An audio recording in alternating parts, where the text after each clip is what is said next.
É bem provável que você já ouviu falar da história de José e de como Deus mudou a chave da sua vida. Mas, como nós podemos aplicar isso sobre nossos corações nos dias de hoje e viver de acordo com o que José viveu para que nós podemos também viver os milagres que ele viveu? E é sobre isso que nós iremos falar no vídeo de hoje. José foi o filho de Jacó com Raquel, a qual ele teve em sua velhice. Depois de um tempo, ele conviveu junto com seus irmãos e eles cresceram. Seus irmãos eram perversos e José ele contava ao seu pai o que os seus irmãos faziam. Mas José era um cara que Deus tinha escolhido para ser diferente. Jacó, ele fez uma túnica de várias cores para José e deu a ele. E ali ele teve muitos sonhos. Dois deles foi o que ele contou para os seus irmãos, que a palavra nos diz que foi que ele viu em que as estrelas e os céus se dobravam diante dele, vamos dizer assim, se curvavam diante dele. E ali ele contou para os seus irmãos, e seus irmãos falaram: poxa, nós vamos se dobrar diante de você, sabe? Olha quem você é. E o outro sonho que ele teve, ele viu os feixes, e esses feixes se dobravam diante dele também, né? E também representava o governo dele sobre os seus irmãos e a sua família. Por sua vez, ele contou ao seu pai, e o seu pai o repreendeu, perguntando se ele e toda a família dele se curvaria diante dele. José, mesmo imaturo, não sabendo lidar com o que Deus tinha na vida dele, ainda era alguém reto, ainda era alguém que guardava no seu coração a retidão do Senhor e temia a Deus. E a palavra nos diz que depois de um tempo seu pai mandou com que ele fosse até os seus irmãos para ver se eles estavam bem.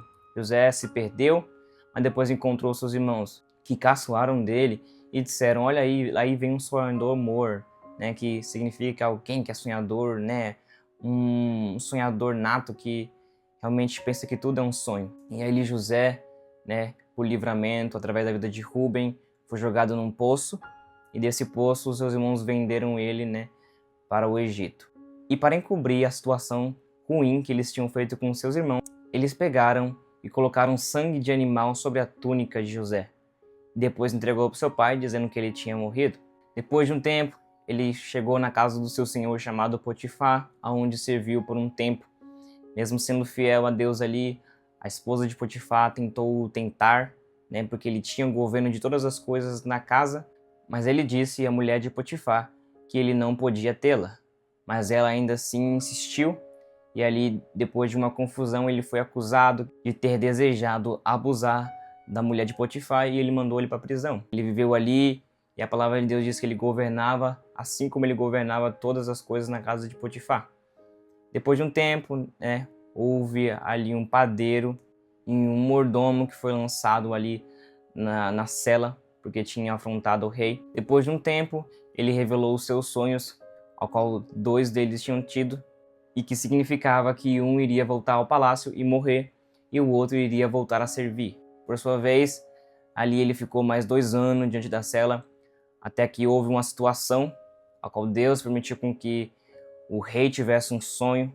Nesse sonho ele via vacas magras e vacas gordas, como nós já conhecemos. Sem entender, ele pegou e decretou que ele desejava que aquele sonho fosse interpretado. E se não fosse interpretado, muitos magos iriam morrer. Ninguém conseguia interpretar, até que aquele que estava na cela se lembrou de José. Disse ao rei que havia alguém que interpretava sonho. José, ele foi, interpretou o sonho de Faraó e foi transformado em governador do Egito. Ali, depois dos 7 anos de bonança, eles guardando muito alimento, e ali José, ele foi o supridor de toda a nação ali, de todas as pessoas também que estavam ao redor. E depois, o seu pai mandou com que os seus irmãos fossem até o Egito buscar comida. Depois de uma confusão toda, né, que houve ali de idas e de voltas, né, dos seus filhos, do irmão mais novo dele também, se deu que José se revelou aos seus irmãos e mostrou com que Deus tinha feito a ele. O interessante é que ele não diz: agora eu vou acabar com vocês por tudo que vocês fez comigo. Mas ele diz: não precisam se desculpar, porque Deus transformou o mal que vocês tentaram fazer a mim em bem. E hoje eu sou o que sou. E depois disso, a família de José foi até o Egito e ficaram morando ali. E a palavra de Deus nos diz que eles foram muito abençoados por Deus. Aplicando a história de José nas nossas vidas. A palavra nos mostra que José ele era um menino dedicado a Deus. Ele não era alguém que era relaxado, mas alguém que tinha sonhos. E a parte que eu quero tomar disso é que nós possamos ser sonhadores. Às vezes nós se encontramos em situações a qual nós pensamos que não vale a pena sonhar. Nós pensamos que aquilo é demais para nós ou que nada vai acontecer. Eu sei que o sonho que ele recebeu veio de Deus, mas mesmo assim ele teve fé e acreditou naquele sonho. E isso tem que estar sobre as nossas vidas. Deus deu uma promessa para mim e para você, nos deu um caminho a seguir. Mas esse caminho não é um caminho fácil, é um caminho difícil. Mas você não pode desistir de sonhar, você não pode desistir de acreditar, você não pode perder a sua fé por causa de uma situação. Eu sei que a nossa fé ela é moldada diante das situações que nós passamos. E foi exatamente por isso, e foi esse um dos motivos ao qual Deus enviou José para o Egito, para passar por todo esse processo, para que a fé dele também fosse aperfeiçoada e ele pudesse cada vez mais entender que os planos de Deus eram maior do que o dele. A necessidade de ser moldado. Nós vamos ver que José, como eu acabei de dizer, passou por esse processo, como um vaso que foi amassado. Ele era imaturo. Imagina se colocasse aquele José que contava os sonhos que tinha para governar o Egito. Não daria certo. Então, Deus percebeu que ele não tinha maturidade suficiente para exercer o que ele tinha na vida dele. E por isso, Deus passou ele sobre um processo. E esse processo não só moldou a maturidade dele, mas moldou o caráter. Revelou que José era alguém que temia a Deus quando ele negou ali diante da esposa de Potifar que ele tivesse relações com ela. Revelou que ele era alguém dedicado, mostrando que mesmo diante da prisão e da adversidade da vida, ele continuou fiel a Deus. Ele continuou fazendo de coração e alma. E isso fortificou o caráter dele. Talvez ele sentia remorsos ou às vezes até raiva dos seus irmãos por tudo que eles tinham feito. Mas a palavra nos mostra que Deus moldou tanto o caráter dele de que quando os irmãos chegaram até ele, a atitude dele não foi destruí-los, mas foi abençoar e chamá-los para morar aonde ele estava. O perdão. E isso é um fruto do processo.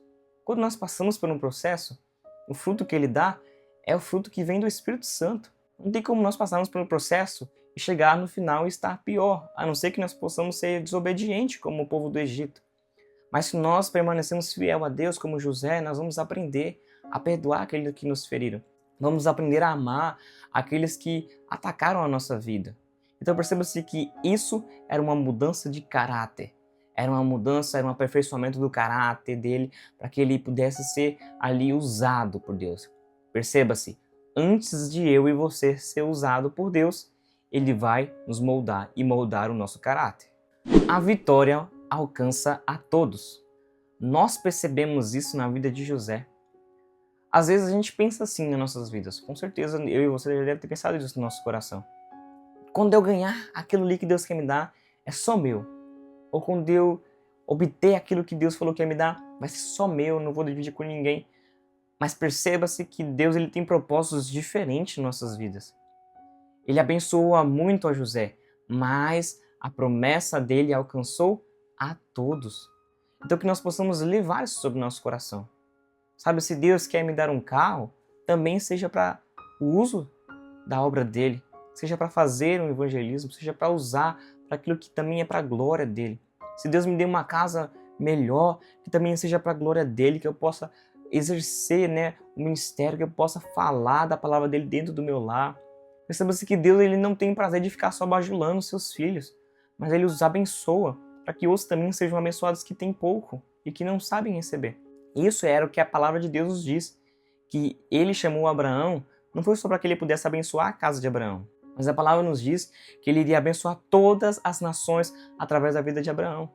E também depois ali no Pentateuco, a palavra também nos diz que Moisés ali, Deus disse a ele que o querer dele é que Israel fosse um exemplo para que todas as nações também conhecessem a Deus. Então, se Deus está enchendo a mim, se Deus está enchendo a você, se Deus está nos dando bênção, perceba-se que é para a glória dele, para que outras pessoas também sejam alcançadas. E que se nós permanecemos egoístas, nós nunca vamos conseguir receber as bênçãos de Deus. Mas que nós possamos, mesmo no pouco, como José, ser fiel ao Senhor, para que quando ele colocar a gente no muito, a gente consiga assim abençoar aquele que também precisa, porque esse é o amor também que veio de Deus, que sendo Deus, ainda preferiu descer como carne sobre essa terra e morrer por todos nós. Despiu-se da sua glória. Baseado nessa palavra, eu quero fazer uma oração sobre nossos corações. Feche seus olhos para que nós possamos se concentrar no céu. Senhor Jesus, nós agradecemos ao Senhor por essa palavra. Pai, que o Senhor possa modificar o nosso coração. Que em vez de nós sermos as pessoas, meu Pai, como no Egito, que reclamavam e morriam no meio do deserto, que nós possamos ser como José, que mesmo em meio ao deserto, continuou sendo fiel a Ti, Pai. Para que quando a bênção vier sobre as nossas vidas, nós não possamos dizer que fomos nós que conquistamos, ou até mesmo que nós somos bons e conseguimos chegar lá com nossas próprias forças, mas que nós venhamos reconhecer que o Senhor que fez. E quando nós chegarmos no nosso processo, Pai, que nós possamos não chegar carregados de ódio, de peso e de bagagem, mas que nós possamos chegar como José, deixando todo o ódio para trás e abençoando aqueles também que às vezes nos odiaram, assim como o Senhor Jesus mandou que nós fizéssemos, Pai. Então que o Senhor possa colocar em nós desse amor, desse carinho, Pai. Pelo nome do Senhor Jesus nós pedimos e agradecemos. Amém. Se você gostou do vídeo, compartilhe com a sua família, com a sua casa, com seus amigos. Deixe o seu like, se inscreva aqui no canal para que nós possamos estar crescendo. Nós estamos crescendo aos poucos. E se você tem sido abençoado, deixe um comentário, diga aquilo que Deus colocar no seu coração, para que outras pessoas também possam ser alcançadas. Esse foi o nosso vídeo de hoje e até a próxima.